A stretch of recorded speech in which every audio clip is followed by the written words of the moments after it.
French court backs controversial anti-separatism.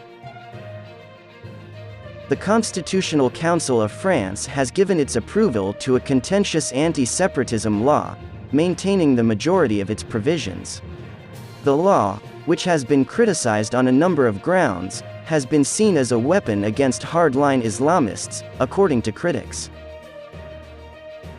In a decision issued on Friday, France's highest court said that the law, formerly known as the Bill Affirming Respect for the Values of the Republic, was constitutionally valid. The law as a whole was maintained by the court, which also confirmed the legality of the act's major components. This was hailed as great news for the whole country by the legislation's primary supporter. Interior Minister Gérald Darmanin said that the judgment was good news for the entire country. In a tweet, the minister said that the text sought by President Emmanuel Macron would make it able to fight with more vigor and new weapons against those who want to destroy secularism, which he believes is essential to our common good. Several smaller bills that were presented, prominent among them the ability to have an organization forcefully suspended if it is through a dissolution process, were all rejected by the Constitutional Council, which saw this as a needless infringement on association freedom.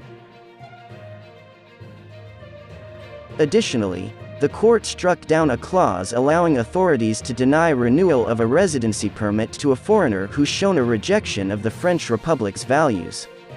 This was because the law did not provide a mechanism with sufficient accuracy for non-renewals on such grounds, according to the court. On July 23, the law was passed by the country's National Assembly, after months of intense discussion on both sides of the political spectrum. This government's attempts to increase its control over religious groups, and to provide new instruments to combat online hate, have been fiercely condemned by the public as going against what the law is intended to defend, namely, France's liberal principles. At the same time, it is generally viewed as anti-Muslim.